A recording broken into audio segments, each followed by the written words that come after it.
David and Jonathan were married. They were a same gender loving couple. Holy Jesus. Now I know you know about David and Goliath and you know about David and Saul, but David and Jonathan were married. They were a same gender loving couple. And this is the piece that we often miss about their relationship. There are many references in the text to the fact that they were sexual. Yo, we back. That means if you're watching me, you're supporting me, and I appreciate that. Want to ask that you like the video and subscribe to the channel. Now let's get to it. What's up, family? Back again. So, y'all ever y'all go to church? I mean, I grew up in church. I know a lot of people don't nowadays, but hey, I grew up in church. And although I don't go to church anymore, and although I'm not a stickler for a whole lot of stuff that that deals with, I do find myself defending a lot of the things I grew up on. Like for instance, we used to have this saying, and y'all don't get me, y'all don't get it twisted, okay? But we used to have this saying, God made Adam and Eve, not Adam and Steve. Now, even though that wasn't in the Bible, that was still something like I grew up on, you know what I mean? And although I did spend a whole lot of time, up until I was like 16 years old, I was going to church, you know what I mean? And Sunday school, the whole nine, you know, all the functions, whatever. But, you know, there were always some do's and don'ts involved in going to church. You know, especially like with the 10 Commandments, for instance. Do not steal, do not lie, do not kill, do not covet your neighbor's wife. You know, just a few off the top of my head, because it's not like I remember them all. Okay, but there were a few things, and like I said, although I don't naturally go to church every Sunday now, and I'm not a stickler for all of those things, and I don't follow it to the letter anymore, I do find myself defending it because for me, what I experienced growing up is it was a way of life for me. You know what I mean? Going to church wasn't, you know, for a lot of people, you know, it's, you know, they get caught up in what religion is and all of that. I understand, you know, but and I also heard back in the day that Elijah Muhammad said that Islam wasn't a religion, it was a way of life. You know what I mean? And I kind of equate that to the way I was raised. You know what I mean? You know, not putting your elbows on the table when you're eating, saying a prayer over your food, making sure you wash your hands, things like that. You know, it was more or less a way of life. You know what I mean? There are certain things that came up in church. Well, there were certain things I learned in church that were also things you learned around the house or learned just living life. You know what I mean? A boy was supposed to grow into a man. A girl was supposed to grow into a woman. Although there are times when that doesn't happen that way. You know what I mean? That was, you know, the expected. That was the norm. You know what I mean? A boy was supposed to grow to love a girl, and a girl was supposed to grow to love a boy, and they in turn was supposed to be, you know, grow into adulthood and love each other. You know, that's how I was raised. You know, and in a way, you can intermingle how I was raised, just with my regular life, with the church, as far as, you know, the morals and the values that were given out, that were handed out. You know. So, you know, that's just how I was raised, you know. And although I understood that, you know, there are anomalies, there are exceptions to rules. There are certain situations that, you know, allow things to not turn out the way you may want them to turn out all the time. I understood that, you know. But and I have also grown to understand that some things have to be accepted that weren't accepted when I was younger or when I was growing up or learning, you know what I mean? And I'm cool with those things as well, you know. But I gotta say, at what point do we draw the line? You know what I mean? At what point is it crossing into territories where it doesn't fit, or where it doesn't go, or where it could be detrimental, or where it could stop something. At what point do we say, hey, some things must stop? Now, let's get to it, because I've been talking for a minute. Pastor Gino Jennings, someone I watch a lot, someone I'm a fan of, someone, you know, I don't hear a lot of people saying it, but I'm gonna say it, and I don't want to put more on the elder brother than he can carry, but I see Pastor Gino Jennings as infallible.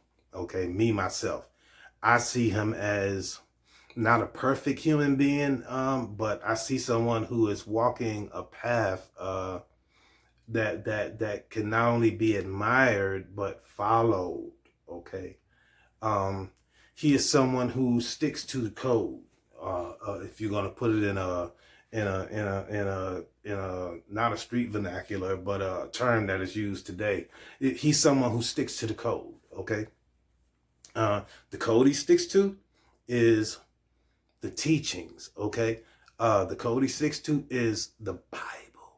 Okay, and the way he interprets the Bible. Okay, and the way he thinks the Bible should be interpreted. Okay. Homosexual bishop, and sitting to his left was the first man. And he took his time and blasphemed the Bible. He said Jonathan and David was homosexual lovers. David and Jonathan were married. They were a same gender loving couple. Now I know you know about David and Goliath, and you know about David and Saul, but David and Jonathan were married. They were a same gender loving couple. And this is the piece that we often miss about their relationship. There are many references in the text to the fact that they were sexually active. He said Ruth and Naomi was the first lesbian couple in the Bible. Ruth and Naomi. Ruth and Naomi. Ruth and Naomi were in a same-sex lesbian relationship. God sent Ruth and Naomi. When you got to give Bible, chapter, and verse that says Jonathan and David were lovers, homosexual lovers. You got to give Bible, chapter, and verse that says Ruth and Naomi were the first lesbian couple. Keith McQueen, the founder of Powerhouse Church of Indianapolis, identifies as a gay pastor and leads a ministry known for its inclusivity, particularly toward members of the LGBTQ community. His church focuses on empowerment, healing, and fostering a welcoming environment. Now, and no way I want anybody to think that this is a Christian blog, or this is a religious blog. No, this is a real life blog. This is me standing on me being a man. Okay, me being a man in the community who feels like there should be a line. Okay, the name of the channel is Faith in God. They actually have been putting out a couple videos lately about this pastor. I believe he's in Indiana, if I'm not mistaken. But he is a gay pastor, and he has a congregation or a church or whatnot, or following or whatnot, in this city or whatnot. And he, for the most part, is preaching, from what I understand or from what I can hear, his own gospel, or his own brand of what the gospel is, his own interpretation of what the gospel is. And no, family, I want y'all to know, man, nah, I don't think I'm like no Bible scholar, no stupid shit like that. No. But like I said before, I always find myself defending how I grew up. I always find myself defending the Bible. Because for me, no, I don't follow, from my understanding, what a religion is. No, I don't follow what a religion is. But from what I've learned in the Christian religion, I follow daily as it pertains to my life. You know what I mean? If I feel I'm about to tell a lie, I notice it immediately before it happens, because that's a problem for me. If I feel I'm about to turn around and look at some guy's wife while he's walking with her, I realize that I'm doing wrong because of the way I was raised. Okay, yeah. I know I'm making this shit long, but I got to, because I wanted to have real context. You feel me? For me, man, I just feel like even when I was out in the street doing wrong, I wasn't trying to lead nobody the wrong way. You know what I mean? And for me, everything I see in this video, this brother is leading people, in my opinion, the wrong way. And he was doing a whole bunch of plagiarizing himself. And I'm just making it light, but he was changing everything up too. But I get it though. Yeah. I bet you at this church, y'all could all play the women. Yeah. Yeah, at this church, y'all could all play the women. A whole football game, guys versus women. Yeah. No, thank you, man. Okay, so yeah, let's deal with the fact that we're gonna lose some subscribers with this video. I don't give a shit. Straight up. I love everybody. But I ain't fucking with the bullshit. Straight up. I can love you and let you know when you dead ass wrong. And that shit is dead ass wrong. Alright? I don't care if you believe that. Alright? I care about the fact that you're trying to teach that. Okay? No, man, you can't be. I'm looking at this and y'all got kids on stage. You feel me? Okay, if you want to teach them that it's cool for two men to be together, okay. Alright.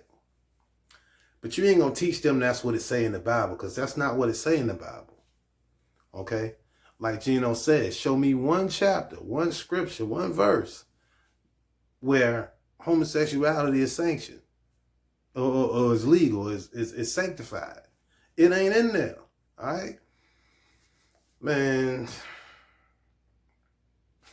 like the video, subscribe to the channel, share, comment if you get the opportunity. I appreciate your time. I'll catch you on the next one. Salute.